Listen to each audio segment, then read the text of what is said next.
गोदावरी मराठवाडा विकास पाटबंधारे महामंडळात भ्रष्टाचार झाल्याची माहिती जे ती रॉफ साहेबांनी समोर आणलेली आहे। नेमकं हे प्रकरण काय, कारण की खूप किचकट प्रकरण आहेत। कालवे जे असतात धरणांचे त्या ठिकाणी वृक्षारोपण झालं, पण ज्या ठिकाणी वृक्षारोपण झालं ती जागाच नेमकी अस्तित्वात नाही असा थेट आरोप जो आहे तो ह्या ठिकाणी करण्यात आलेला। आणि हे सगळं प्रशासनामध्ये असलेल्या अधिकाऱ्यांनी केलेलं अशी सुद्धा माहिती त्यांनी दिलेली आहे। साहेब, नेमका हा सगळा प्रकार काय? तुम्ही आता धरणे आंदोलनाला सुद्धा बसलेले आहेत, न्यायालयात याचिका केलेली आहे, काय झालंय नेमकं, काय घडलं? हे संभाजीनगर जिल्ह्यामधील गोदावरी पाटबंधारे विकास महामंडळातील भ्रष्टाचार आहे। आमच्या जिल्ह्यामध्ये 2019 ते 21च्या दरम्यान यांनी कागदोपत्री वृक्षारोपण केलं, जेणे की ते कालवेच अस्तित्वात नाही किंवा मग टेल चॅनल असतं जिथं ओव्हरफ्लो होतो तिथं शेतकऱ्यांच्या जमिनी संपादित करून त्यांना मुआवजा दिला जातो, त्याच भागात यांनी झाडं लावून भ्रष्टाचार केला। त्याची चौकशी होऊन मी न्यायालयात याचिका दाखल केली होती। ती जलसंपदा विभागातील कक्षी अधिकाऱ्यांनी उच्च न्यायालयाला लिहून दिलंय की आम्हाला विभागीय चौकशीला 6 महिने लागतील। त्यातली 4 महिने संपले, अद्याप ती फाईल माननीय मुख्यमंत्री देवेंद्र फडणवीस यांच्याकडे आहे। या नावाखाली जलसंपदा विभागाने दडून ठेवली।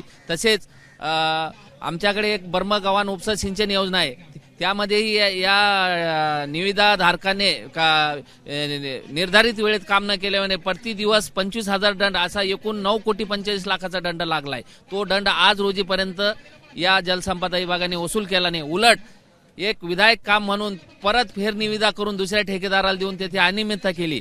तसेच जलसंपदा विभागाचे भ्रष्ट प्रवृत्तीचे अप्पर मुख्य सचिव दीपक कपूर यांनी या भ्रष्ट अधिकारी आमच्या महामंडळाचे कार्यकारी संचालक संतोष रामचंद्र तिरमनवार आणि मुख्य अभियंता विजय सदाशिव घोगरे यांना पाठीशी घालण्याचा वारंवार प्रयत्न केला आहे। मी गेल्या 3 वर्षापासून मुख्य सचिवापासून तर मुख्यमंत्र्यापर्यंत निवेदन देऊन आमच्या संभाजीनगर जिल्ह्यामध्ये वारंवार आंदोलन करून देखील या भ्रष्ट प्रवृत्तीच्या दीपक कपूरांच्या गेंड्याच्या कातडीचे असलेले सचिव यांच्यावर कुठलाही फरक पडलेला नाही।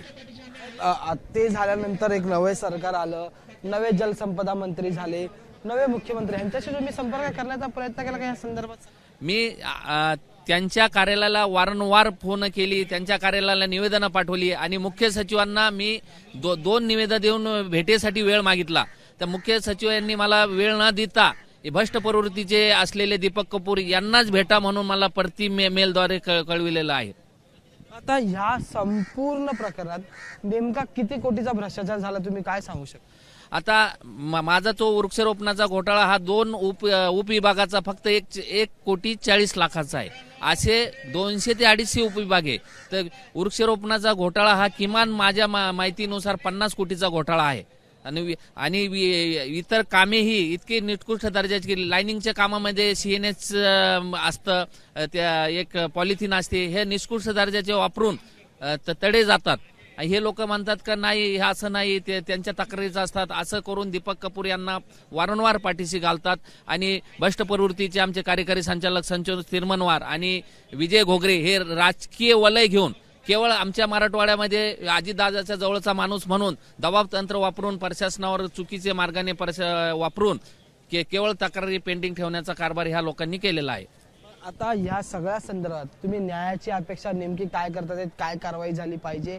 नेमका न्याय कोणाकडे मागतात? न्यायालयाकडे मागतात की सरकारकडे मागतात? न्याय काय झाला? आता मी मुख्य सचिवांना वारंवार विनंती करतोय की मला भेटीसाठी वेळ द्या।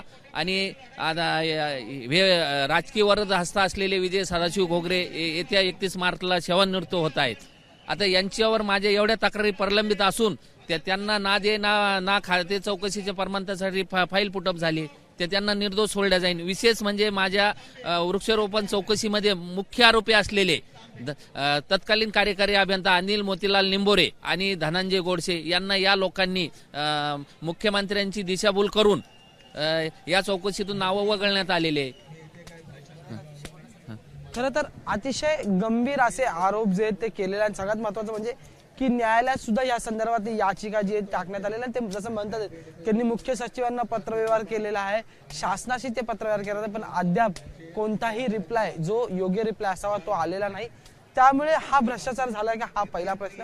आणि जर झालाय तर जसं ते म्हणतात की 31 मार्चला आता एक अभियंता जो इथं सेवानिवृत्त होतात, मग त्यांच्यावर कारवाई कशी होणार हा दुसरा प्रश्न. आणि या संपूर्ण प्रकरणात ज्या प्रमाणात जर भ्रष्टाचार झाला असेल तर मग त्याची भरपाई नेमकी कोण कोणास देणार हे सुद्धा पाहणं महत्त्वाचं राहणार आहे.